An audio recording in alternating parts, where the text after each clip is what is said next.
Vamos agora aprender a manipular a reconstrução tridimensional? Eu já falei para você aqui algumas vezes que o 3D não é uma ferramenta de diagnóstico. E isso é muito importante porque ela pode não mostrar algumas estruturas que estão presentes no paciente ou mostrar de uma forma errada, assim como, por exemplo, artefatos que esse exame pode ter e que eles podem estar atrapalhando toda a visualização aqui também. Então, a reconstrução 3D, ela, embora não seja uma ferramenta de diagnóstico, para a gente diagnosticar olhando para o 3D, e sim temos que diagnosticar olhando os outros cortes, né?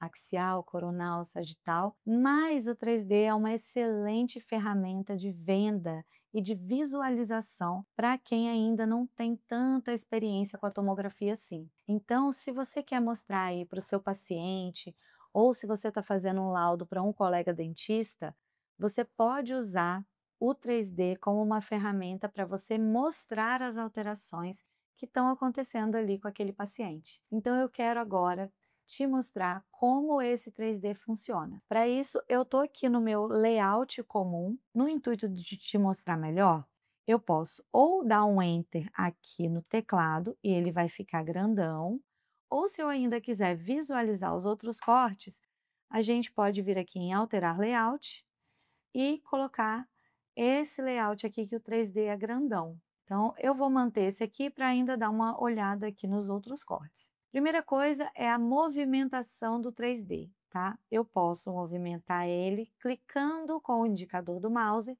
e arrastando ele para um lado, para o outro, para cima e para baixo. Para quem está começando a visualizar o 3D, a manipular o 3D, pode ser um pouquinho complexo, porque ele vai saindo e às vezes você não consegue acertar a posição dele. É difícil. Então eu vou te dar já logo a primeira dica. Aqui embaixo tem as posições da cabeça. Então eu posso, por exemplo, se eu quero ver esse 3D de um lado, eu posso simplesmente clicar aqui, olha, esquerda, que ele vai virar para a esquerda, ou ele vai fazer um 45 graus, pode ficar de frente, 45 graus para a direita, direita completa. Ó, estamos tendo uma vista agora de trás para frente.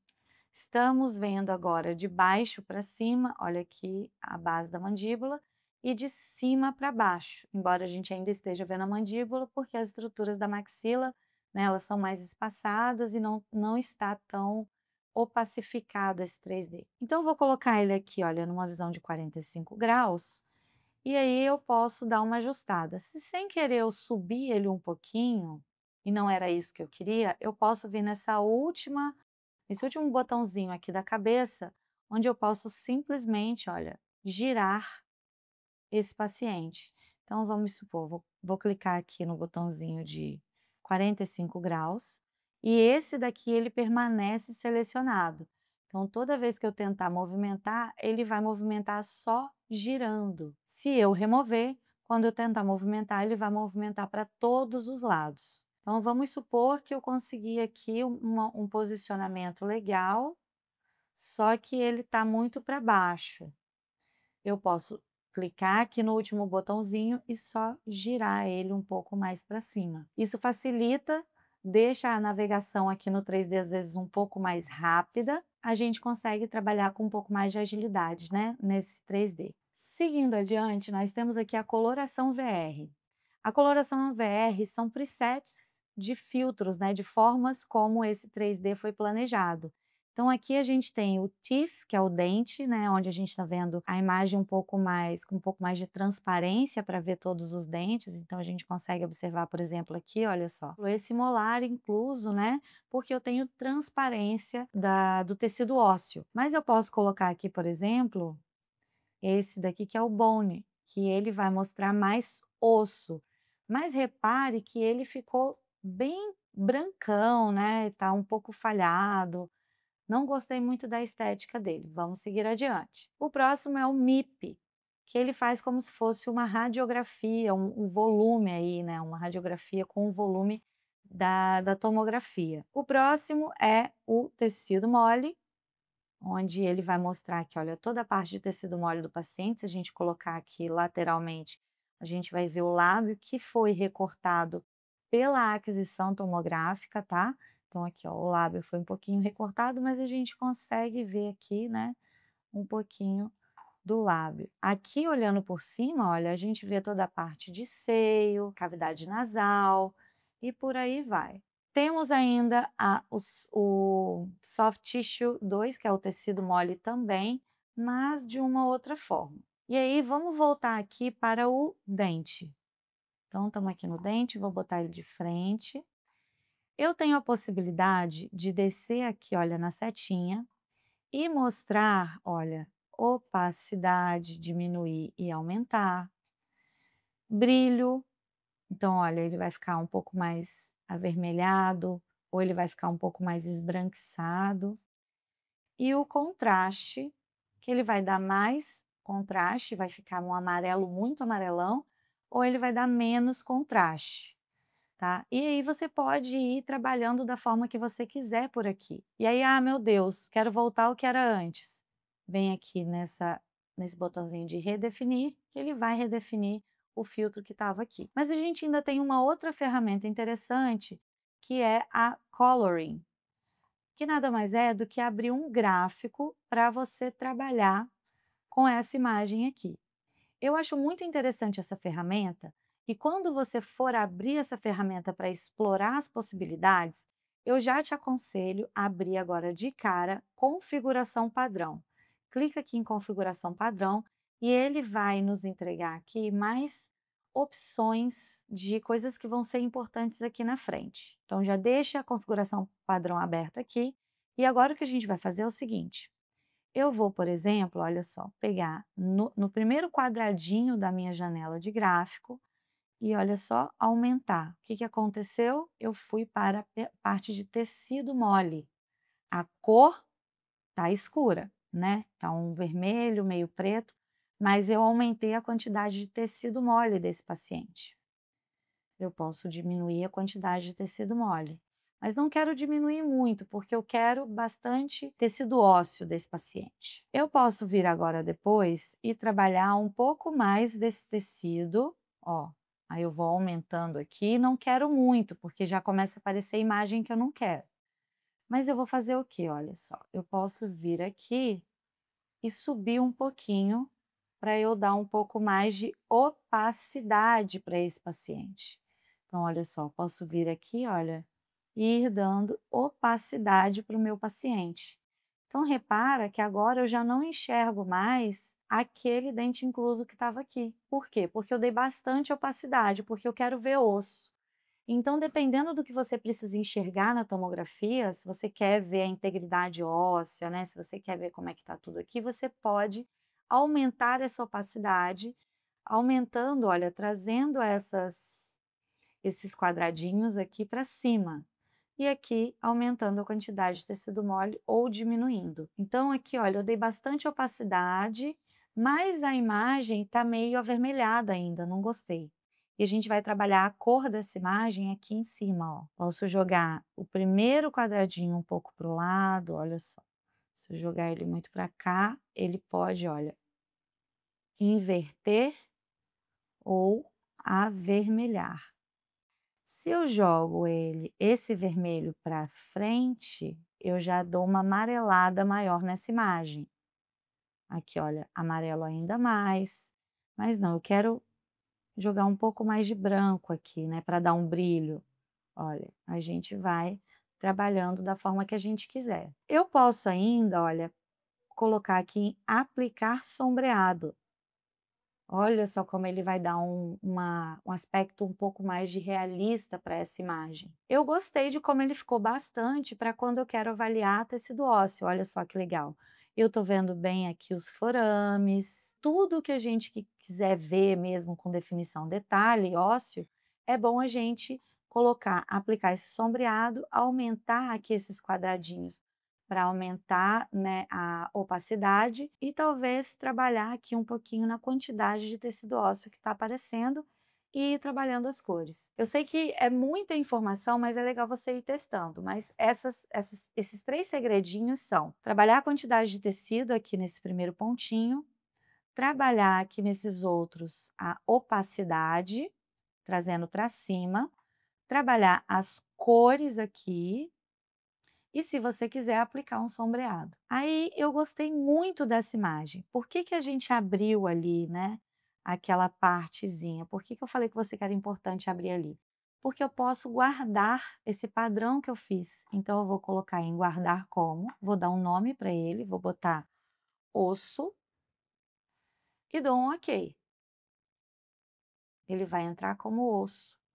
Então toda vez que eu quiser, eu vou ter que abrir aqui nas configuraçõezinhas e esse padrão já vai estar aqui. E aí eu vou salvar e vou fechar. Pronto, meu padrão foi feito aqui nessa imagem. Agora vamos supor que eu queira recortar essa imagem. Eu vou vir aqui em recortando, aplicar recorte. Clico em aplicar recorte, ele ativa as janelinhas para mim. Então, eu quero aplicar no sentido, o recorte no sentido axial. Ele tem aqui, ó, pé, cabeça. E aí, se eu quero recortar, por exemplo, a maxila e deixar a mandíbula, eu venho aqui, ó, cabeça, né, que é a parte superior, e vou descendo até recortar o máximo possível, sem recortar a arcada minha de interesse. Então, aqui, olha só, se eu jogar para o lado, olha só, eu consigo enxergar sem essa maxila. Ah, não, eu quero recortar um lado e outro. Eu vou então escolher o sagital, né? Que é o que faz um lado a outro na tomografia. Então, quando eu clico no sagital, ele já não me dá mais a opção de manter essa mandíbula recortada, mas eu posso recortar, por exemplo, a direita toda e manter somente o lado esquerdo. Olha só que bacana. Ou eu posso escolher o coronal, onde eu vou anterior e posterior. E por último, o recorte inteligente, onde a gente tem, olha só, eu posso recortar, olha só, vai depender de onde eu estiver que ele vai fazer esse recorte para mim. Vai depender da posição que eu estiver na minha tomografia, que ele vai fazer o recorte. Então, por exemplo, aqui, olha, quis recortar a parte posterior, ok, ele recortou para mim, tá? Então esse recorte ele é interessante e eu vou redefinir agora, porque eu quero voltar para o meu 3D, então é só redefinir o recorte depois que você recortou. Esses recortes não me serviram muito porque eu queria recortar várias estruturas e deixar somente a mandíbula. Então a gente vem para um tipo de recorte mais personalizado, vamos assim dizer. Então a gente vai aqui, ó, na listinha, vamos em esculpir, e aqui ele tem algumas ferramentas, olha, escultura de desenho livre, escultura de polígono. Vamos então aqui, por exemplo, na escultura de polígono. Eu acho ela um pouquinho mais rápida do que a de desenho livre, mas a gente já vai para ela. A escultura de polígono, eu vou clicando pontos. Então, ó, cliquei aqui, cliquei aqui, cliquei aqui. E aí eu vou clicando os pontinhos para fazer o recorte. Então, vamos supor, olha, que eu recortei aqui, mas é muito importante você ficar atento, porque onde você recortar, por exemplo, ó, recortei aqui, ó, para recortar toda a minha maxila. Termino com duplo clique e ele vai me dar a opção de excluir aqui ou excluir aqui. Vou excluir aqui. Essa ferramenta exige um pouquinho mais do computador, tá? Da sua placa de vídeo. Então, pode ser que ele demore um pouquinho. Então tá, eu excluí, vou sair aqui da ferramenta com o ESC para poder movimentar aqui para você enxergar. Observa aqui então, olha, que eu recortei esses dentes. Por quê? Porque eu ignorei a ferramenta aqui e passei com ela por cima dos dentes. Diferente daqui que eu mantive e deixei esses pedacinhos de dente aqui. Quero voltar? Eu venho para essa setinha aqui. Desfazer o último passo, eu venho para essa setinha. Quero desfazer tudo, redefinir, eu venho para esse botãozinho aqui. Então, vamos redefinir. Vamos lá, então, o que que eu quero fazer agora? Ó, vou botar aqui assim, mais ou menos. E aí, eu vou por partes, ó. Vou vir aqui, polígono. Vou clicar. Olha só, tomando muito cuidado para não pegar os dentes da arcada minha de interesse. E aqui atrás, olha, já tenho os dentes da mandíbula. Então, olha, eu vou fechar aqui, duplo clique, excluo. Vou sair da ferramenta, vou girar aqui e olha só o que que eu vou fazer. Eu vou tentar tirar o máximo essa maxila da sobreposição aqui da mandíbula e vou desenhando também. Vamos usar agora então a ferramenta de desenho livre, ó. Eu vou clico e arrasto, eu já não vou mais fazendo cliques. Por isso que eu acho que às vezes ela é um pouco mais complicadinha de trabalhar. Então, ó, cliquei aqui, ela terminou para mim e eu vou excluir aqui. Muito bem, excluí mais uma parte. Vamos excluir agora essa parte aqui da coluna. Vou vir aqui, ó, com essa ferramenta que é mais rápida. Olha só. Fui clicando, clicando, clicando, terminei com 2 cliques, excluir aqui. Aí vamos supor que eu tenha, selecionado essa região, mas sem querer eu tenha excluído essa outra região aqui. Ai meu Deus, fiz tudo errado, né? Deixei só essa partezinha aqui para fora. Sobrou isso aqui, eu posso simplesmente voltar com a minha ferramenta e ele vai aparecer somente a mandíbula aqui. Então eu posso vir aqui, por exemplo, fazendo pequenos recortes de pedacinhos de dente, pedacinhos de estruturas, para poder mostrar somente essa mandíbula aqui. Importante, quando a gente for usar o 3D, eu vou fazer a captura do 3D para mandar para o meu template, mas eu tenho um probleminha aqui no meu MPR, que é o seguinte: todas as partes que eu excluí daqui do 3D, elas sumiram do meu MPR também. Então, é legal eu, depois de ter feito todo o planejamento e tudo mais, no final de tudo, eu jogar esse 3D lá para o meu template. Se eu precisar usar o MPR de novo, eu não prejudico o que eu fiz aqui no 3D. Mas caso eu não precise mais e já joguei todas as imagens do 3D lá para o template, eu vou simplesmente redefinir. Redefini tudo, voltou tudo ao normal. E quando eu redefino, eu perco todas as ferramentas que eu já fiz, porque aí eu não tenho mais como desfazer ou ir para frente ou para trás. Então essa é a nossa ferramenta de recorte e de manipulação do 3D. É muito legal, interessante que você manipule ele bem, né, e que você consiga extrair aí o melhor da sua imagem para mostrar aí para o seu cliente, para o seu paciente, para o seu colega dentista, né, para o solicitante do exame, um 3D bem bonitão. E aqui a gente tem possibilidade de deixar esse 3D bem bacana.